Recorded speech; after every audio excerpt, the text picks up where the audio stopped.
Okay, so now that we are finally in section 4, now we get to talk about some really interesting stuff. We are going to be discussing something called as an array. Now, by definition, an array is a collection of similar data elements grouped under one name, right?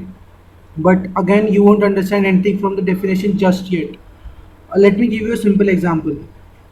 Let us suppose we need to store marks of say 100 students in our class, right? Suppose we have 100 students in my class and I want to store the marks of all of them. So going by what we have learned till now, we'll be making 100 marks, say marks 1, marks 2. We'll be declaring 100 such variables, right? But that is not the most efficient way of doing it, right? There has to be a simple way in which we can do that. So that is where the concept of array comes in. Again, as I said, it is a collection of similar elements. So what we do is we use square brackets here and we give the dimension. Now this is called the dimension or the size of an array. What this basically means is that there is a variable called marks, right? Or there is an array called marks which is of type integer, which is going to store 100 values in it. So this line basically reserves 2 into 100, that is 200 bytes in the memory. And how are they referenced?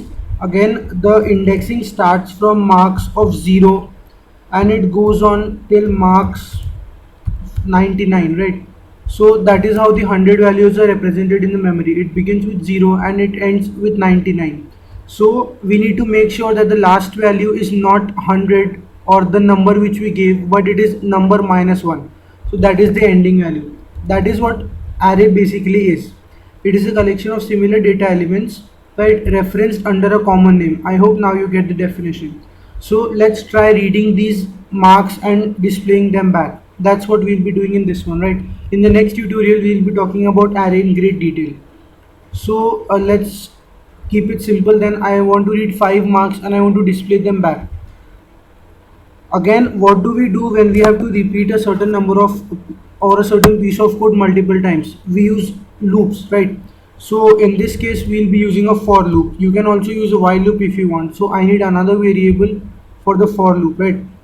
So let's go ahead and ask the user to enter the marks of 5 students, right? So we need to scan those 5 marks. Again, we'll go and make a for loop less than 5 and I plus plus, and here we'll be reading those marks. So we'll say scanf percentage d and ampersand marks of I. Now this is the most important part. We need to mention I here because when the loops runs for the first time, the value of I will be 0. So the marks will be stored in marks of 0.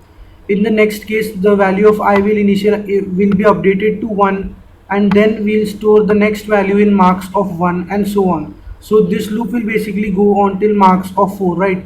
So as I said, this will start from marks of 0 and it will continue till marks of 4. So that is how we will be reading 5 values in one single statement. Alright, so now that we have those values, let's go ahead and try to display them. So we'll again say, here's what you entered or something, and we'll just go ahead and print those values back. Now again, we'll need to print the same thing 5 times. So we need another loop for doing that.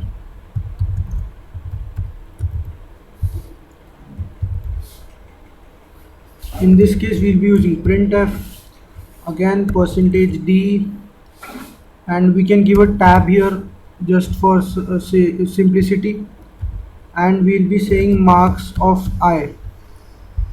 Right, so now I hope you understand why I used I here again, because we'll start displaying from marks of 0 and we'll continue displaying till marks of 4.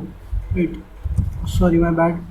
Right, so that is what our code is going to do. We'll be reading 5 values and we'll be displaying them back in how many, say 16 lines, right? Alright, so let's run this and see what happens. Okay, so it is asking me to enter 5 marks. Let's say we have a paper of 100, so let's go ahead and enter 5 random marks and one should fail. Let's go ahead at 40. and that is what we get. Here's what you entered, and we get all the 5 marks: 80, 89, 98, 70, and 40. Perfect.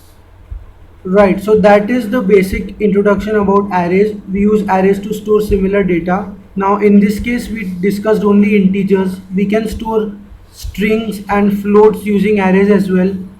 So again, this was the basic. In the next tutorial we'll be dealing with arrays in detail. So thank you guys for watching. I'll see you guys in the next one.